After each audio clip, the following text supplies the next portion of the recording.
Welcome to the Queer Free Show. Today I have with me Pastor Robby. He's the pastor of One Oak Church, and thank you for coming to my show. Thank you for having me. It's my pleasure. The first time I heard you speak, I loved your passion, and I just knew that I wanted you to be the first guest that I have on the show. And we had someone scheduled in the beginning. But I heard you, and I said, Micah, we need to have him speak. So Thank you. Thank you. It's my privilege. Thank you so much.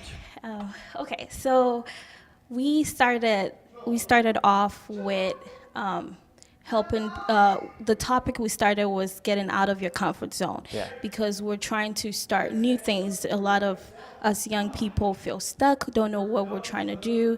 Just a whole lot that we deal with.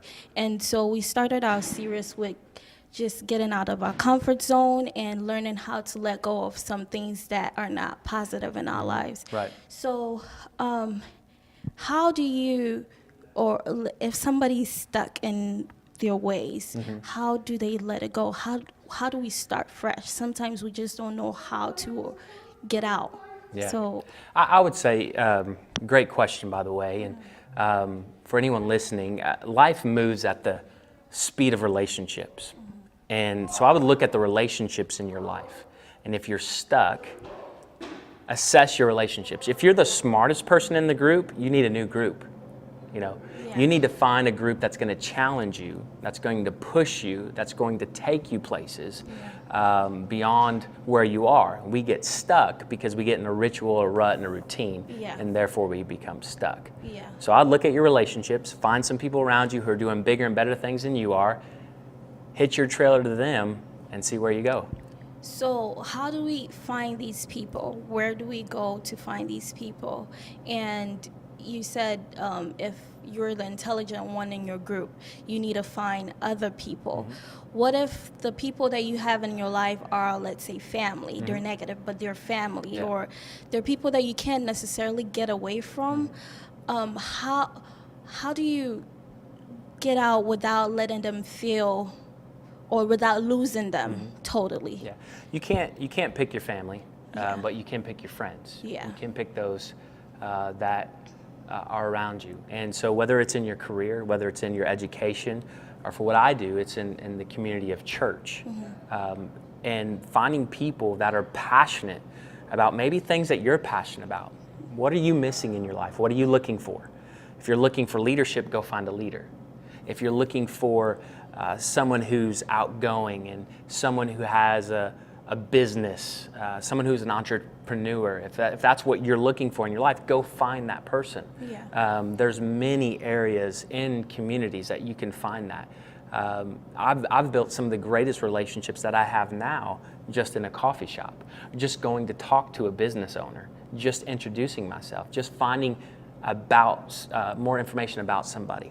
Here's what I think: we're really good at talking, really good at making statements, but we need to ask more questions. Yeah. And when you ask more questions, you become more knowledgeable, and then you can go beyond where you are. Yeah. So start asking more questions to fill the voids that you're missing in your life. Awesome. Okay, so another thing too, one of the main things that block us from being successful or achieving something is fear. Everybody has fear inside. Even when I was starting this whole motivational thing, I was scared because in my mind I was like, how am I going to reach all kinds of people because of the color of my skin? Yeah. I didn't want to just reach black people, or I just wanted to reach everybody, serve everybody. Right. So I just did it anyway. But there might be people that are scared and don't know, because of fear, they are stuck and don't want to do or scared to take a risk. So how do they do that? For me, there's a twinge of fear. I speak every week, I communicate every week, and I still have a little bit of fear even doing that. There's a nervousness about it because I don't want to take it lightly. Yeah. I have so much respect and honor for it that I have this respect for it. And I think for our dreams, it's the same thing. We have a respect for our dreams, and so we don't want to take it lightly, and so we mistake fear and respect. And so this fear of not achieving something is, I don't want to ruin it. I don't want to mess it up. where I think if we're no longer willing to take a risk, we become a risk. And so we need to take more risks. And so I'm a natural introvert. That's my demeanor. Yeah. I'm a pastor, though. I'm a man that communicates. I'm a man that's supposed to do interviews and talk to people. And so I have to overcome my natural personality of being an introvert and step up and speak to people because that's my calling. It's what I'm supposed to do. Every one of us have a purpose. And we have to overcome those fears and go after our purpose. So our focus has to be on our purpose more than on our fear. Many times we look at our fear and we say, I don't know if I can do this, I don't know if I accomplish this, and we speak negative things. And we need to speak more positive things. Because the velocity of our life depends on the voice that we speak. If I'm speaking something positive, if I'm saying something positive. So if we're fearful, then maybe we're speaking too many negative things and against what we were hoping to do. Wow. Okay. So you started your ministry about 8 months ago in September, and in 8 months there have been tremendous growth. It's amazing the kind of work that God is using you for, and the people that He's bringing you, everything. So I'm sure that you encountered problems because it's not easy. Right. When my family and I were in Africa, it wasn't easy. There were hardships, but what keeps you going? What motivates you? How do you keep going?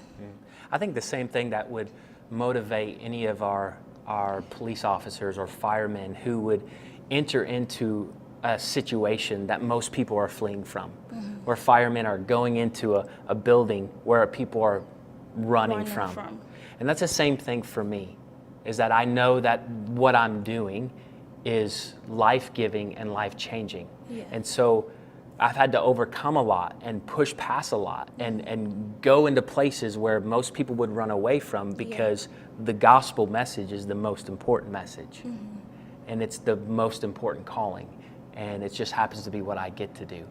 And that's how I'm able to overcome some fears. And that's why we've sold everything we have to come do what we're doing and be a part of this. And we've not been able to do it alone. We've not done it alone. There's been many people on the team who have sacrificed and given so much to make this happen. And we have a lot of support all over the country. People just praying for us, who believe in us. And it's good to have people who will call you up every now and then and just say, hey, I'm praying for you. And what you're doing is help changing lives. And that's how we're able to do it. That's great. Last Sunday, you said something about if you want to be a leader, you need to have somebody that leads you, somebody that needs you, and somebody that holds you. Can you speak more about that? Because I love that, and I want more people to hear about that too. I believe every person is a leader, whether you know it or not. You're leading somebody.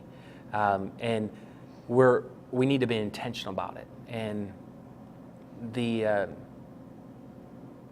idea of we have someone who leads us or we're leading someone else, someone who needs us, or we need to be needed. We have this in our nature that there's almost like this need to be needed.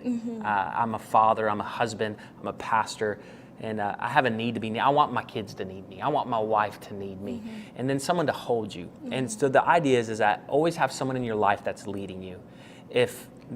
Go back to life moves at the speed of relationships. Go back to the circle of friends that you have. If you're the smartest one in your group, find a new group, because you need a leader in your life. You need someone pulling you, someone who's been there, done that, bought the t-shirt. We don't need more travel agents. We need more tour guides, someone who's been there. So you need a leader in your life, someone who needs you.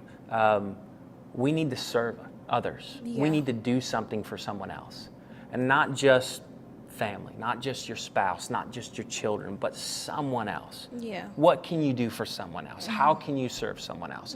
That's why when you mentioned you were going back to Africa, and if the church here could help and provide clothing for the children there, absolutely. Yeah. And the church is all about that. We want to help others.